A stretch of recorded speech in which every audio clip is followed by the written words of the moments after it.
या बातमीचे प्रायोजक आहेत आरमान अत्तर अँड परफ्यूम, मक्का मस्जिद समोर, ताज कॉम्प्लेक्स, विजापूर वेस्ट, सोलापूर। दिनांक 9 मे 2025 रोजी पंढरपूर कृषी विभागाकडून तालुकास्तरीय खरीप हंगाम व पूर्व नियोजन 2025-26 चे आयोजन माननीय आमदार अभिजित पाटील, माढा विधानसभा सदस्य आमदार समाधान आवताडे, पंढरपूर मंगळवेढा विधानसभा सदस्य आमदार राजू खरे, मोहोळ विधानसभा सदस्य तसेच आमदार डॉक्टर बाबासाहेब देशमुख, सांगोला विधानसभा सदस्य यांच्या प्रमुख उपस्थितीत आयोजन करण्यात आले। या प्रसंगी माढा विधानसभा सदस्य अभिजित पाटील यांनी कृषी विभागाच्या चालू कामकाजाचा तसेच पुढील कामाचा आढावा घेतला। कृषी विभागाकडून शेतकऱ्यांना ऊस, मका, केळी, डाळिंब इत्यादी अनेक पिकांच्या उत्पादन वाढीविषयी तसेच पिकांचे संरक्षण व प्रामुख्याने शेतकरी अपघात नुकसान बाबत शासन निर्णयानुसार योग्य त्या क्षमतेने लाभ न मिळत असल्याची खंत व्यक्त केली। तसेच पुढील काळात शेतकऱ्यांना खते खरेदी करताना भेसळ, वाढीव दराने खतांची विक्री इत्यादी अन्य अडचणी आल्यास शेतकऱ्यांच्या तक्रारी निवारण करण्याबाबत QR कोडची निर्मिती कृषी विभागाकडून तात्काळ करण्यात यावी व शेतकऱ्यांच्या तक्रारीचे निवारण तात्काळ करण्यात यावे असे मत आमदार अभिजित पाटील यांनी व्यक्त केले।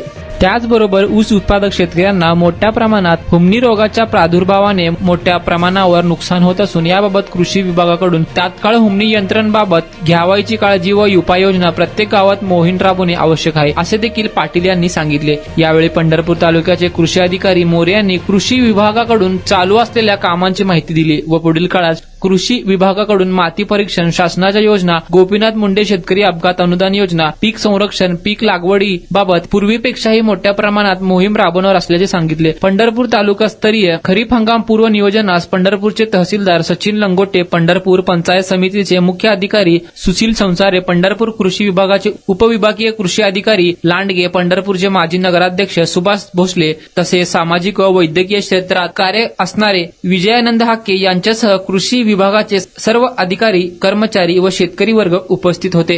करंट बसलाय, कोण पाण्यात बुडून, कोण झाडावर बुडून, अशा अपघाताच्या ह्याला त्या ठिकाणी फक्त जमिनीच्या भांडणाच्या वादात जर काय कोणी झाला असेल तर फक्त त्याला मायणी अटळ आहे, नाहीतर बाकी जर कुणाला गावात झालं तर आपण भेटायला जातो की सांत्वनला, तर त्याचं काय माहिती घेऊन जर इथं बुडवलं तर त्याला 2 लाख मिळाले तर दुवा देईल ना आपल्याला।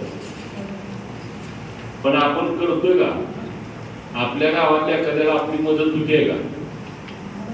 आम्ही काय सगळे पुरवणी पडणार नाही। आम्ही तुमच्यापाशी तुम्ही 10 जणांपाशी सांगितलं तरी गोष्ट ही 2 लाख रुपये सहज मिळणार आहे विषय, त्याला काही नाही, फक्त PM आणि FR कॉपी पाहिजे, बरोबर ना?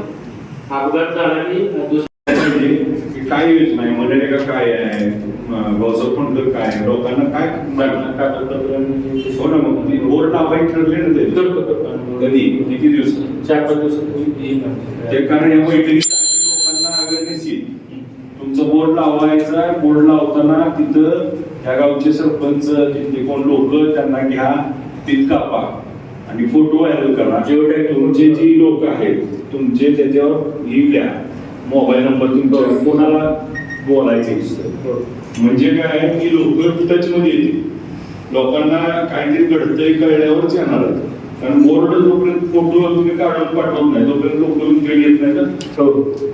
योजनाचे करून बोर्ड तुम्ही 15 तारखेला जरी चालू करणार असाल तर त्याच्या आत सगळे बोर्ड लागले पाहिजे आणि मगच त्या गावात जाता येईल। त्याचबरोबर प्रत्येक पिकाला मागे त्याला शेततळ 75,000 आहे ना, 75,000 खोदकामाला आणि 75,000 कागदाला।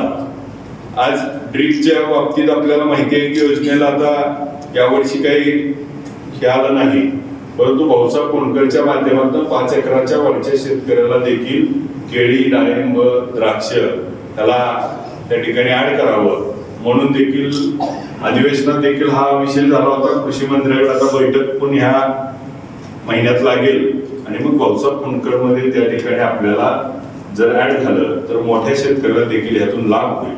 आणि मग या सरकारच्या योजना आहेत आणि मग सरकार देत असताना मात्र आपण सगळेजण दुवा म्हणून काम करत असताना आपण शेवटच्या माणसापर्यंत पोहोचवतोय का आणि मग आपली भावना प्रामाणिकपणे आपण निभावतोय का, ह्याच्यावरती ज्यावेळेस प्रश्नचिन्ह निर्माण होतं त्यावेळेस मात्र सकाळी किंवा संध्याकाळी ज्यावेळेस घरी जाऊ आणि आरशाच्या समोर उभा राहू त्यावेळेस आपण आपला चेहरा बघून आपण केलेल्या कामातनं आपण समाधानी आहोत का, हा ज्यावेळेस आपल्याला स्वतःच सॅटिस्फॅक्शन मिळेल त्यावेळेस मात्र आमच्यासारख्या कोणत्याही लोकप्रतिनिधीला तुम्हाला बोलायची गरज पडणार नाही.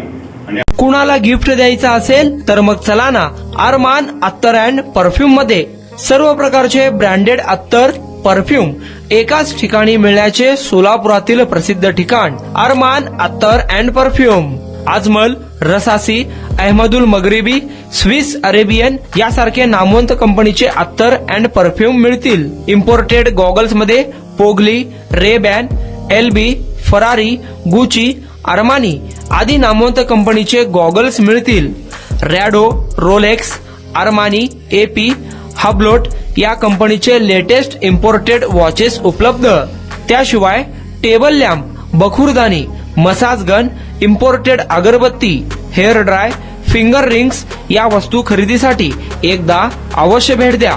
अरमान अत्तर अँड परफ्युम्स, मक्का मस्जिद समोर, ताज कॉम्प्लेक्स, विजापूर वेस्ट, सोलापूर.